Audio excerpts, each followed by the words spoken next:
Hey, good morning, good evening, good afternoon, wherever you are. My name's Phil, and today we're going to be talking about playing a little beyond the pentatonics in blues. Because when I was a young guy playing blues, pentatonics was pretty much the only thing I was doing. And I got into that, and it worked.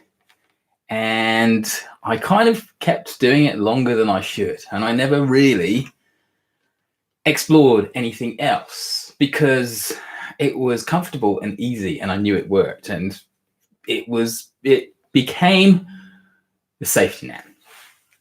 So I guess first of all, if you're here, please let me know that you can hear me, because previous ones people have not been able to hear me. So can you hear this? Do a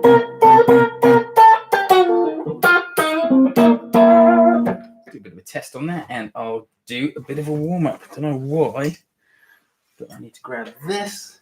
Let's see what we can do here while people come in. Here we go. How's this for balance?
That should work. That feels all right. All right. Hey guys, how's it going? Okay, how's the audio? Can you hear? Can you hear? That's the most important thing.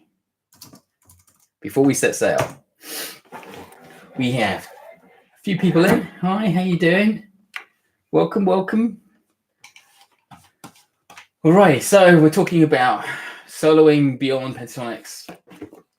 And like I said, I was a pentatonic player for super ages and way longer than I should have been, because it was easy, it was safe, and I knew it worked. And whatever situation, knew the pentatonic verse. Lee, a bit quiet on the chat. Yeah, it is a bit quiet on the chat. We're only kind of a couple minutes in, Lee, but thank you for joining me. How are you? Where are you from, Lee? Good to hear from whereabouts you hail. So, first I wanted to talk about,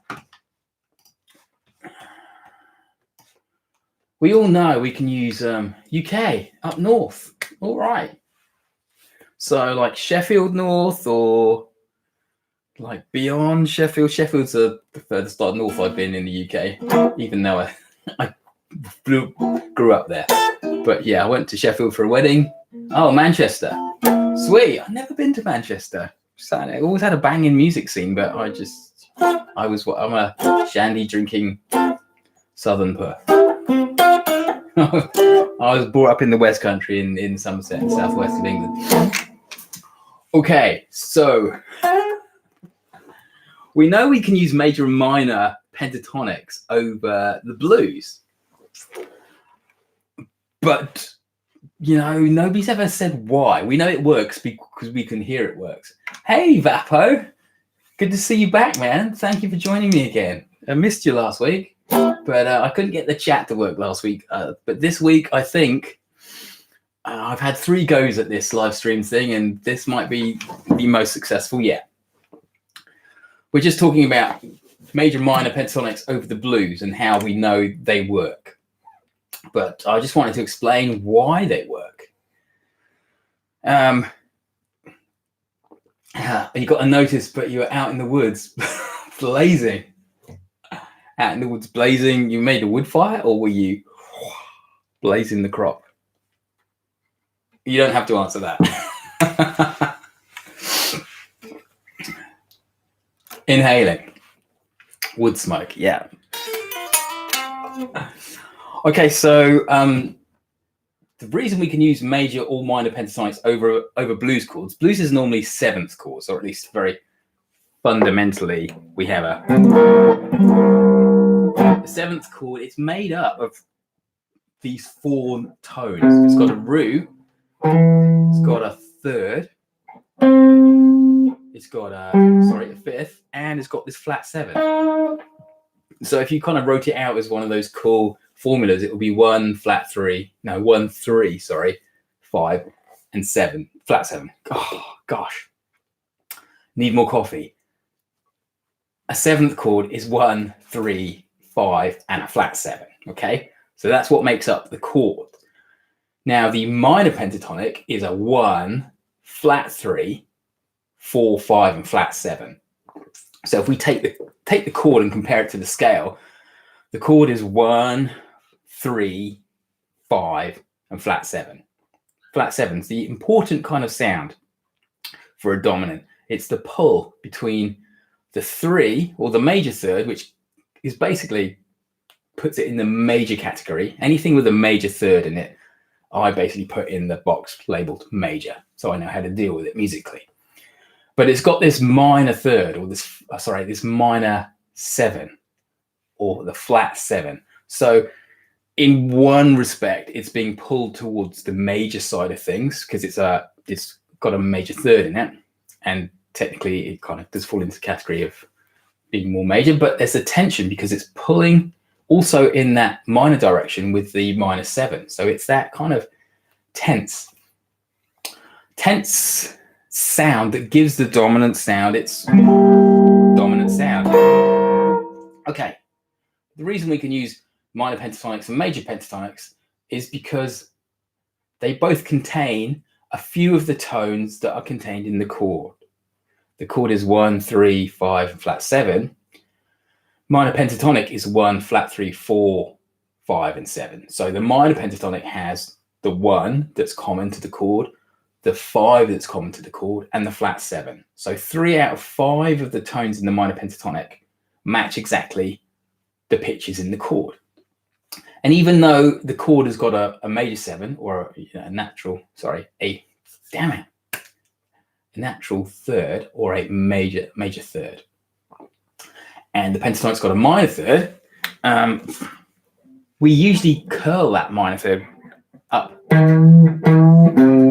So although that's the minor third, we usually bend it up slightly so it kind of sounds like the major third when we do a. So we bend it, or we might go minor third to major third. That's going from minor third to major third, and our dominant chord's got that in it. Okay, so that's why minor pentatonics work. Major pentatonics contain 1 2 3 5 and 6, and compared to our dominant chord, which has a 1 3 5 and flat 7. So again, in the major pentatonic, we've got the 1, we've got the 3 and the 5. So 3 out of 5 of those tones in the major pentatonic match the tones of our chord. Could you name the notes, for example, in A? Meaning the 1 3 5, the actual note names. All right, we'll take it in A. Obviously, A is the 1. We've got C sharp, which is the 3. We've got E, which is the 5, and we've got G, which is the flat 7 backbone. But to be honest with you, I don't tend to work in note names. I find it much more portable just to think of the intervals, because then then it's just movable into any key without you rethinking about, okay, so the 3 is this note name and the 5 is this note name and the chord is this group of note names. And then it's kind of like you have to do one extra thought process. First of all, you decide what key you're in, then you need to understand what pitches are in your key, and then what pitches are in your chord, and then what pitches. So I just go from what key I'm in and where the 3 is, or where the flat 3 or where the 7 is in that chord. So I find that far more useful because it's more portable. I can move it around. But if note names is your thing and it works for you, then totally cool. So the reason major pentatonics and minor pentatonics work over that dominant 7th chord is because in both instances, 3 out of 5 of the pitches in the major pentatonic and minor pentatonic respectively match the notes in the chord. And people are always asking, well, what scale, what stuff can I play over this chord or these chords? And the answer, at least the first answer, most of the answer, is the notes of the chord. If you want to know what notes to play over a particular chord, the secret, the answer is just under your fingers. If you're playing a chord and you're like, oh, what scale can I play over that? Or what notes can I select from to make a melody? The answer is the very notes you've just played simultaneously in a strum in a chord are the notes you can use to play individually. You might not play them as low down as the chord accompaniment because you want a bit of cut through. You want to be higher up, so you might.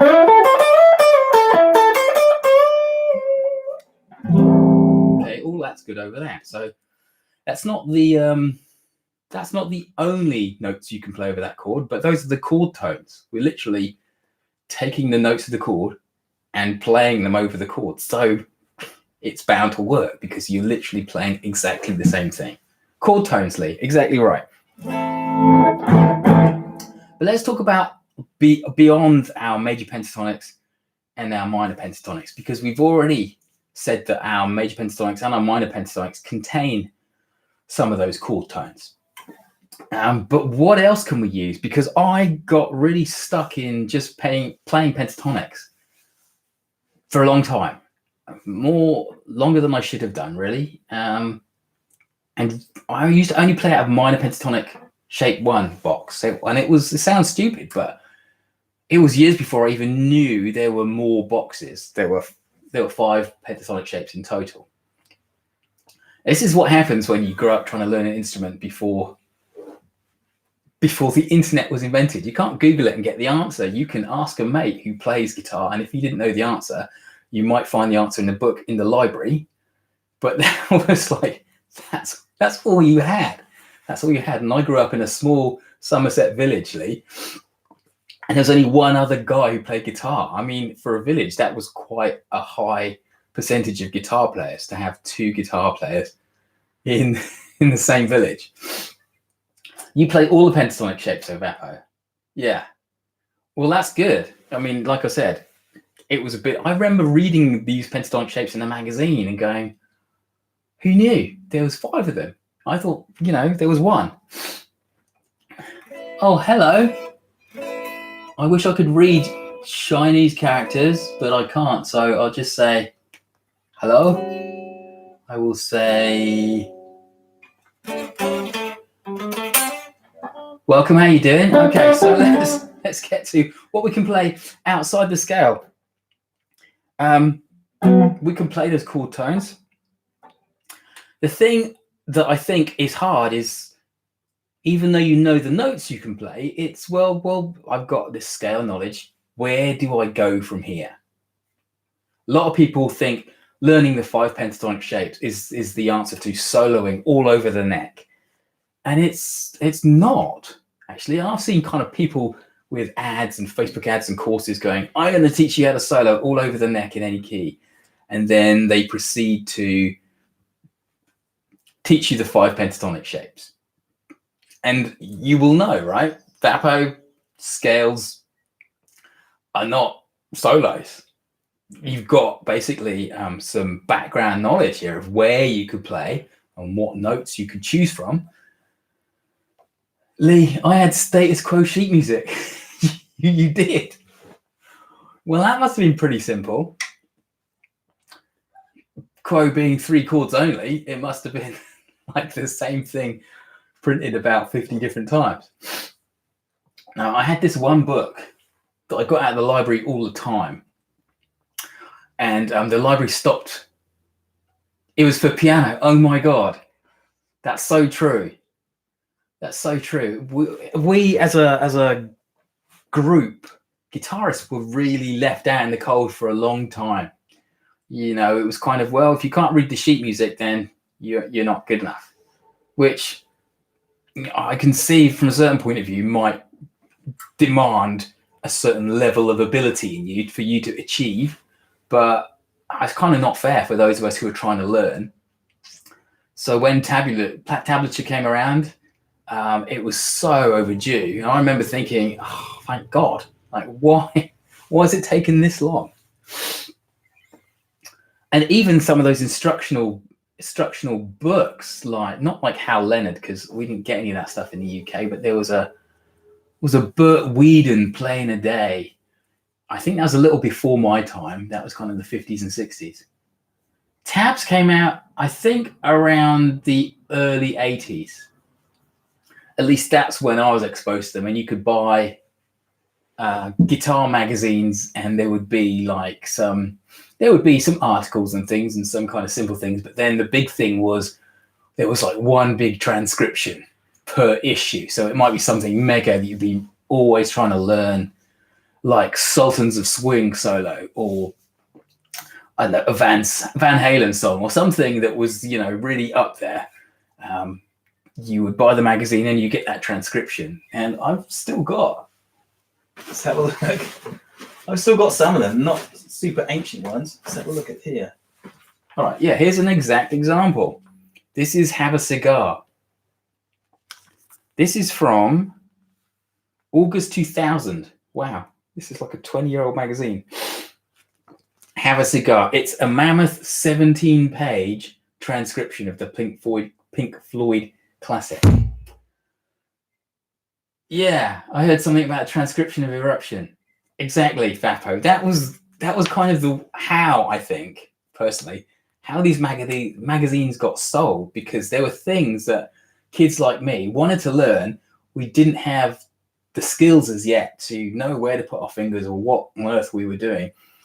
This was like the holy grail. We would buy this, and these came out monthly. So if you missed a month, if it was Eruption in like July and you went on holiday and you weren't there for July, yeah, Mel Bay, that's who I'm thinking of. Did I say Mel Bay? Burt Weedon.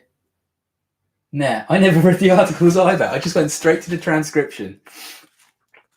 And I think the generators of this content realized that they couldn't just be a book of transcription, because you could buy those anyway, right?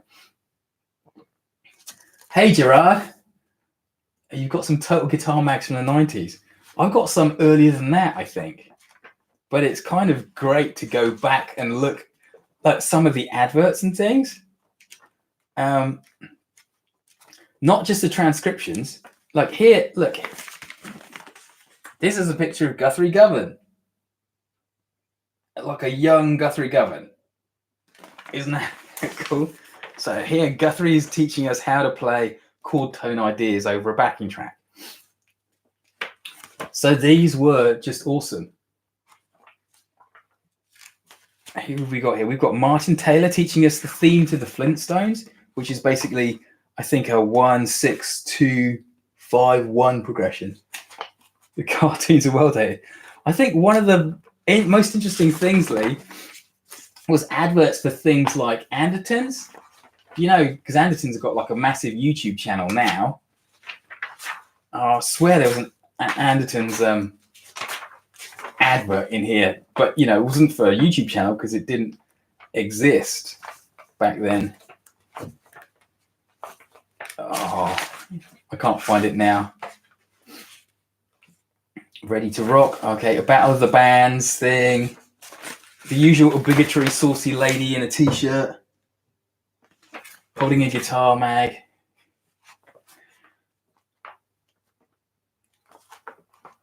Okay, we'll leave it there. I can't find what I'm looking for. There's a bit on Paul Gilbert. The Return of the Son of Screaming Blues, a Mania Slight Return. That was a great. I actually remember learning that because I love Paul Gilbert's bluesy feel, but awesome technique. So I might go and revisit that. Anyway, so these were the only things we had, and as you can see, they've stood the test of time because I've still got them. I haven't got loads of them, but I've kept some key ones. Got some American ones as well, like Guitar One and things like that.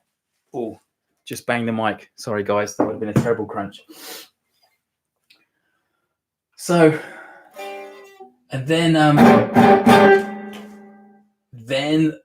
we had guitar magazines, and then they came with CDs. Do you remember that? And then CD-ROMs where they had like stuff on it. You could put it in your computer and play along. And then they came backing tracks and stuff like that. So things in the digital age got really good for us learner guitar players very quickly after that. And now look at all the stuff we've got, man. You know, we should all be amazing. So it's great talking about these things with you guys. Lee, you're probably, I guess, around the same age as me. I don't know, but there's a great sketch on YouTube. Who is it by? I think it's ages ago, but it's basically about this guy who buys this Burt Weedon Playing a Day book. And he tries to learn to play it, but it's all in sheet music. It's all regular music stuff, and he couldn't play in a day. So he calls up all these famous guitar players like Mark Knopfler and Dave Gilmour and all these people. It's like a courtroom scene. Have you seen that? No, I'm not over 60, Lee. Okay, so maybe you got a few years on me, mate. It's Roland Rivron. Okay, it's Roland Rivron, and he's basically in a courtroom saying, "Your Honor, this book claims I can play in a day.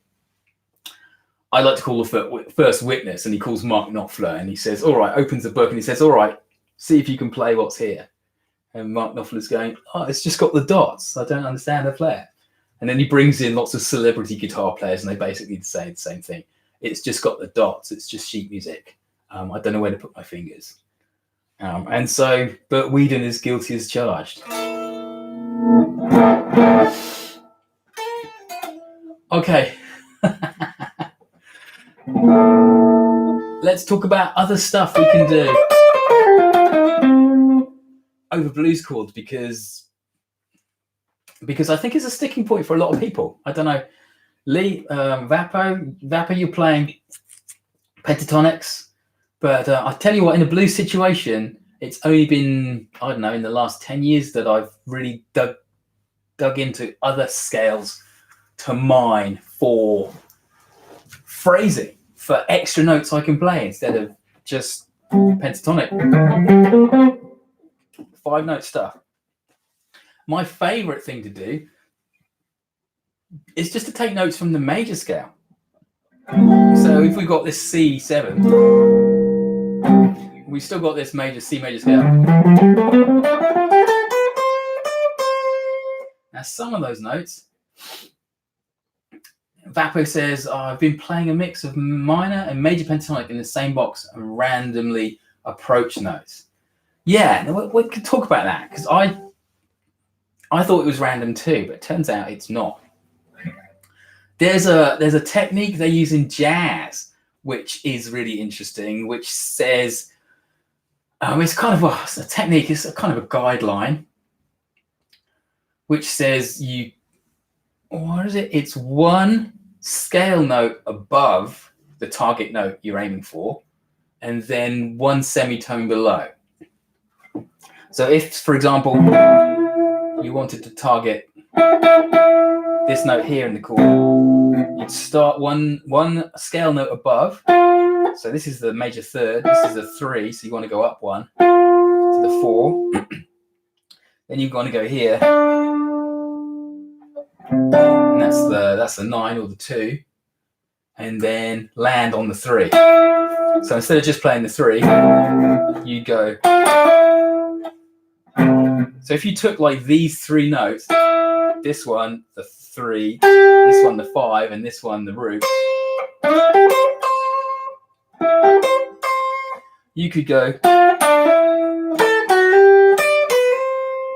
Instead, really, the 3 notes you're after is those 3, but getting there, you will go like this.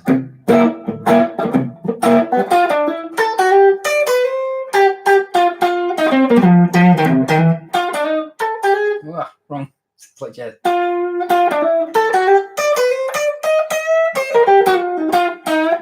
So you get to mix it in, and that vapo is something I found really useful. That 1 scale note above and 1 semitone below, and you can do it all over the place.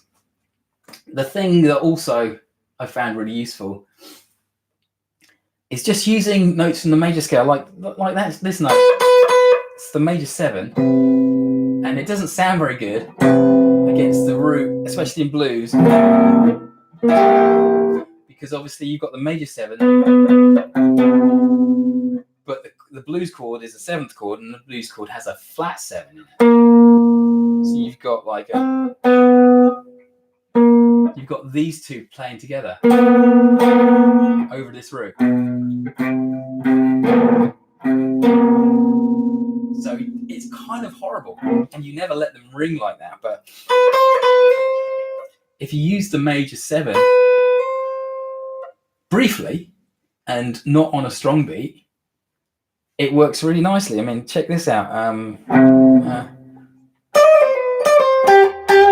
You get it like that.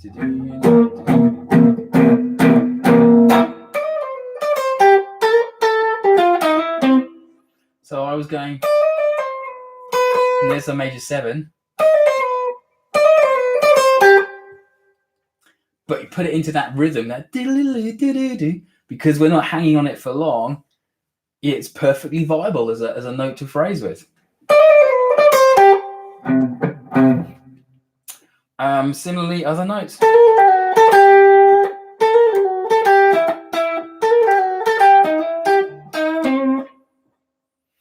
So you could use the same. I like that kind of rhythm. So you could actually push that through the whole thing.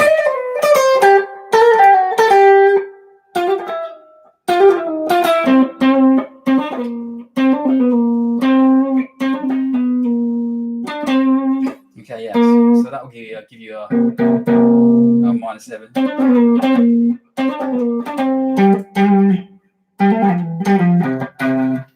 So that helps us expand from just our,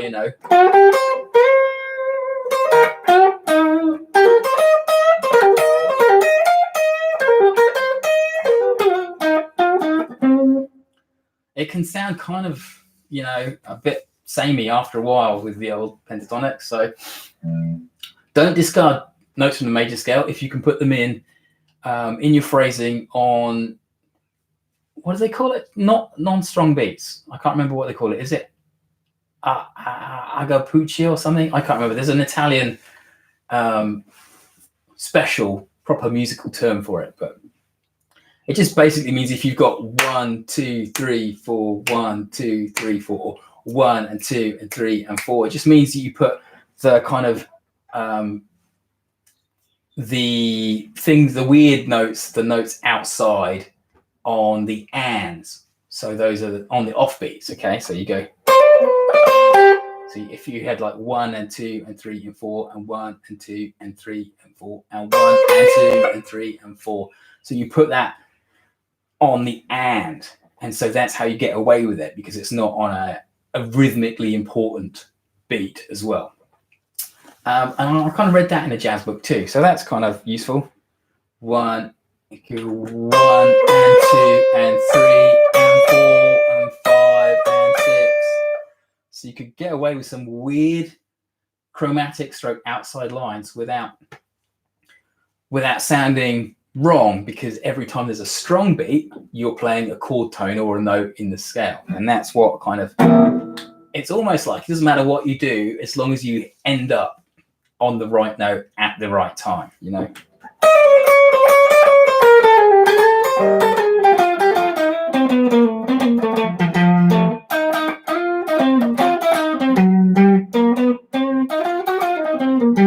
As long as you get those, everything else will just work. It can sound really wrong until you make it right. I mean, I can't remember, was it Miles Davis who said, whatever note you play, it's not wrong. It's the note you play after that note that decides whether it's right.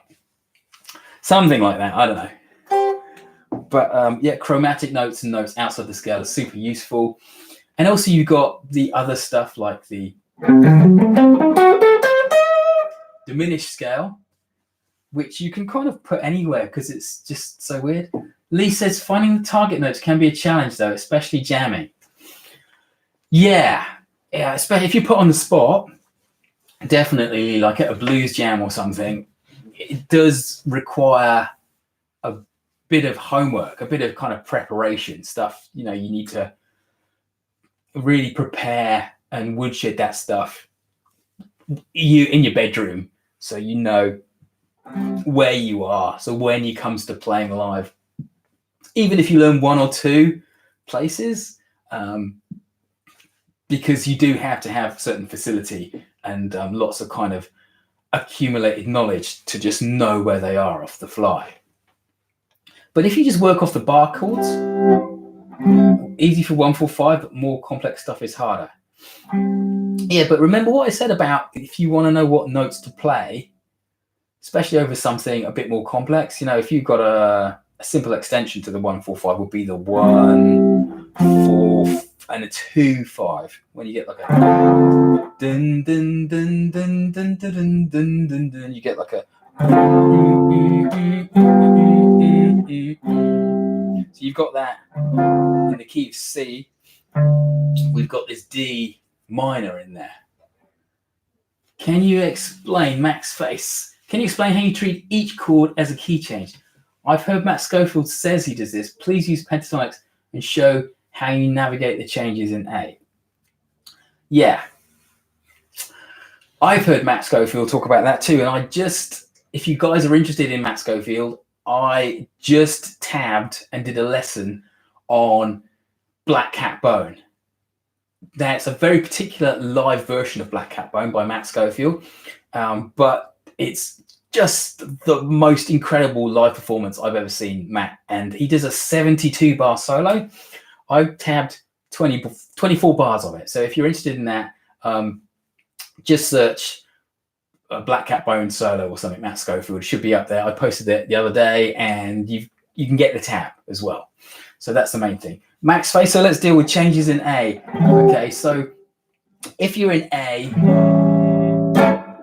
typically, Max, it's what Matt's saying was normally as a kind of level 1 response to playing over a 1-4-5 in A, you would pick a scale like the A minor pentatonic or the A major pentatonic and mix it up a bit, right? Now you might be sorted with kind of licks and things that you've borrowed from people, and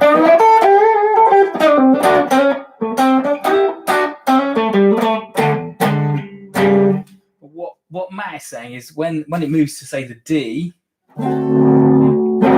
what Matt then does is emphasize, particularly he's spoken about emphasizing the major third of the D. So here's a D, and of course it's a D7, and all seventh chords contain a major third. So he's kind of mapping that major third between the changes. So let's take a look what he might play. So if we're on the 1 chord in A, obviously that's quite easy. There's our major third. If this is our bar chord, the intervals go root, the 1, 5, then the octave of the 1, and then the 3, and then the 5, and the 1. So if you want to know, well, I think that's useful information, because if you know which interval is on each of the frets, like you know this is the 1, then you know that's the 2. If you know this is the 5, then you know 2 frets up from the 5 is the 6, and 2 frets below the 5 is the 4. So you've got ammunition there. But Max, going back to your question, so when he's moving, he might be doing that for the A. When he moves to the D, he might go.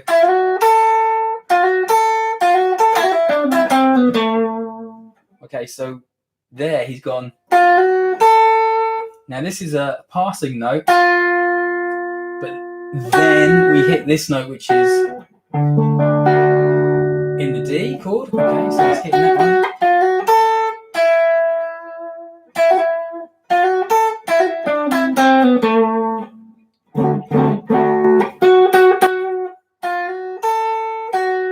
So that note that we led into, that's the major third of D, right? So he's kind of hitting that when he gets to the D. And when we go into the E, gotta go, all right, you're cooking tea. All right, mate. Thanks for coming and joining us. You've impressed me so far. Death Row to follow. Good luck. You catch your scene. Watch later if I can. Okay, yeah, it will be up so you can watch the rest of it on the replay or whatever. Good chatting with you, Lee, and enjoy your dinner, mate. Okay, back to you, Max. So yeah, when we get to the E, we're targeting this note.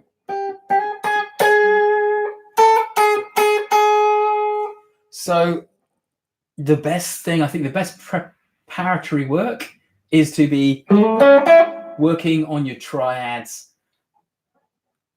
through the chord changes. So let's have a look. Here's the triads themselves. So we've got a seventh. We can go. It's literally the notes of the chord played one at a time. So you kind of know that shape is for your A. The note in the middle there is your major third, right? Is the backbone of the entire progression okay? Can you simply add necessary notes around, say, a minor skeleton or the major skeleton? Yeah, you can. I'm not quite sure what you mean. Just expand on that, Max. So you're saying, is the backbone of the entire progression okay? Can you simply add the minor skeleton or the major skeleton? So I think you're saying, can you use like the minor or the major pentatonics as a skeleton and then add other notes in? Is that what you're saying?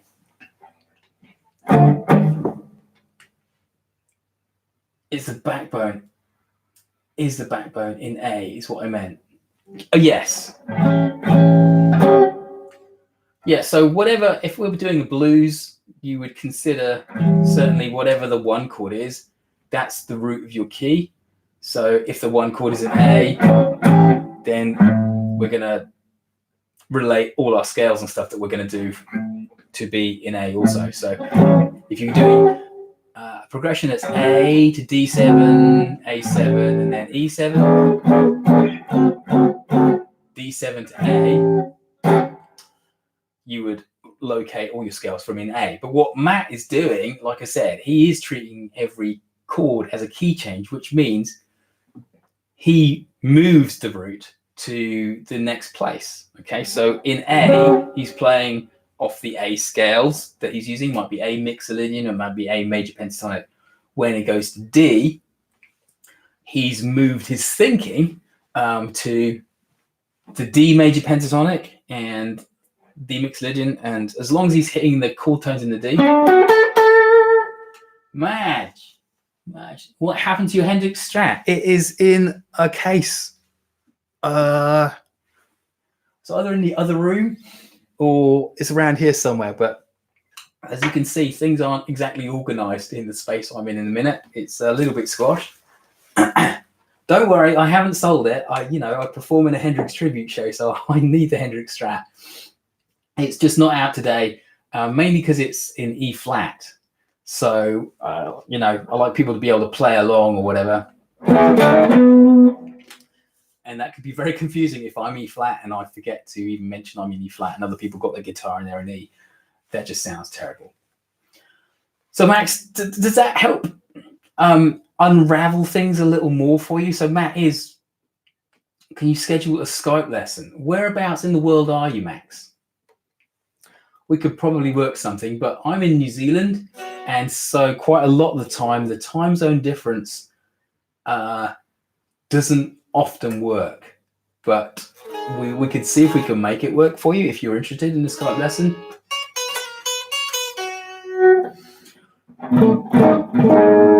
You can email me more details if you just email 15minuteguitarpractice@gmail.com. That's 1515.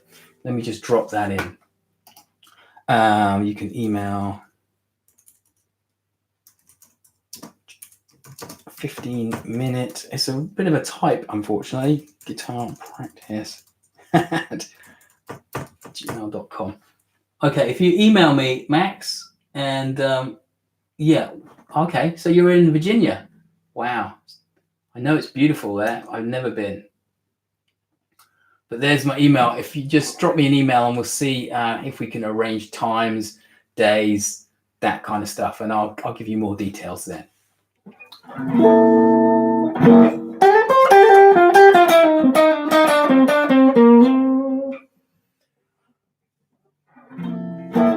Okay, yeah. So Max, you would just, it takes a bit more knowledge, whereas before you're pretty safe with just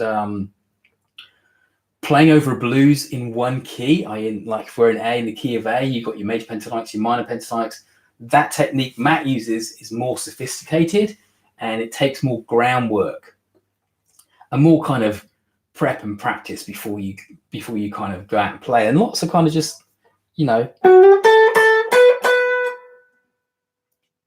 what's the word?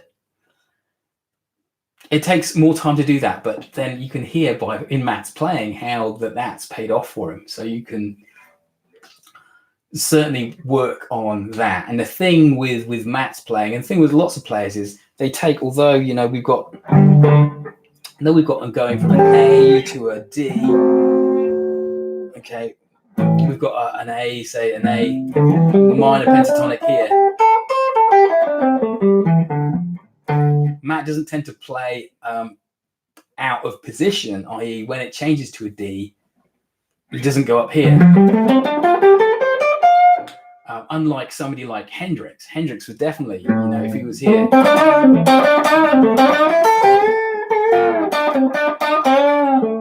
If he went to a D, Jimmy would definitely go up to the first position pentatonic.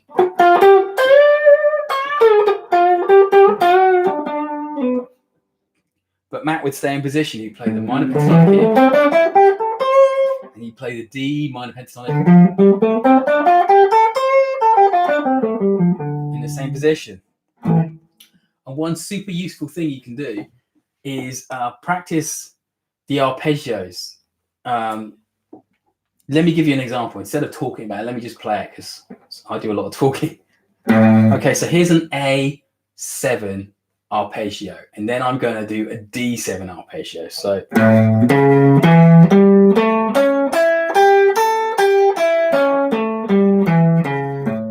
and you can hear that that's basically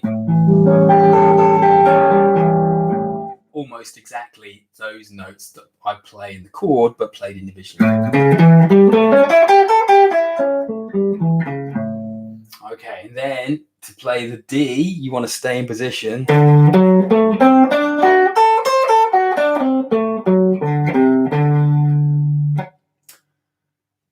And back to the A. So one kind of mind-bending trick, especially when you're learning. Your videos on double stops are amazing. That's been a very easy thing to add to my very limited bag of tricks. Really sounds great. Thank you very much. Hey, you're welcome. We're all here to help, hey. But I don't know what to say. Thank you, Max. I'm glad it's helping because, you know, you put stuff out into the ether, and I always think about the stuff I got stuck on, thinking, you know, I really got stuck on this and I didn't get it. So I'm going to do a little lesson on that. And sometimes these days people are like, yeah, I knew that anyway. I've known that for ages. And you kind of think, oh, well, maybe I should have got onto other stuff. So Madge and Max, Lee's gone for his dinner. What other stuff would be useful to you guys if I did a quick, I don't know, 5 or 10 minute lesson on the channel? Let me know your thoughts. Maybe a couple of topics you could, you know, you could help me out and make some suggestions, and then I'll take a look at it and, you know, maybe add that to the huge to-do list of stuff I've got to do.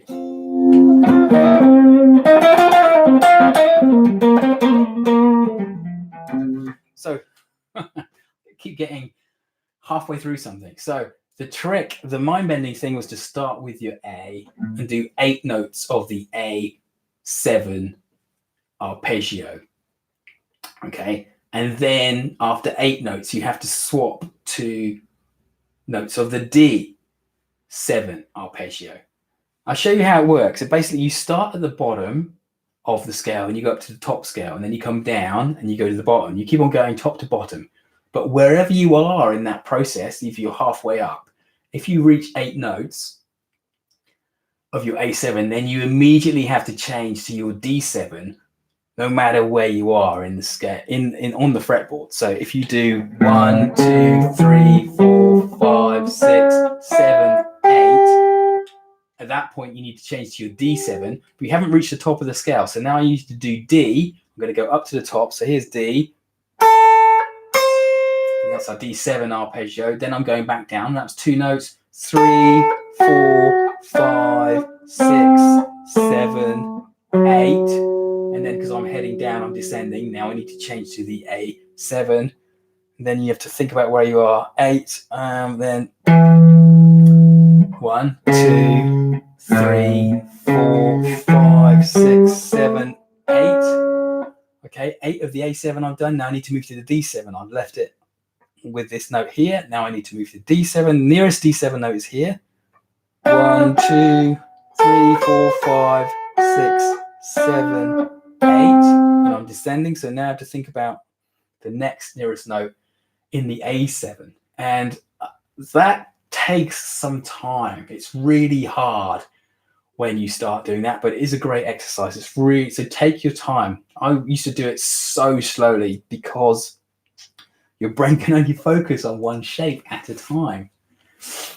But now I can, you know, 1, 2, 3, 4, 5, 6, 7, 8. 1, 2, 3, 4, 5, 6, 7, 8. I'm okay with it. I'm more fluid than I was, but I gotta say it was excruciating when I started doing that. But it's worth doing. The more you do, the better you get. You just got to put in the time. Okay. So for those of you who came in late, like Max, I'm not sure how long you've been here, but I was also talking about adding some other notes in outside of the pentatonic scale. Did you catch that bit? Otherwise, I'll just quickly recap that and before I say goodbye. So I try and keep these short and kind of short and let you guys do some talking and get some input from you and kind of chat with you guys rather than make it a lesson where you guys don't get to comment and contribute, because that could just be one of my other YouTube video lessons. I was saying how you can introduce other notes outside the pentatonic scale by placing them on non-stressed beats, which is basically jargon for on the and of something rather than on the number. So if you're going 1 and 2 and 3 and 4, you could put your scale notes in on the 1 and 2 and the 3 and the 4. So 1 and 2 and 3 and 4. But then you could go 1 and 2 and 1 and 2 and 3 and 4, which works pretty well as a line. 1 and 2 and 3 and 4.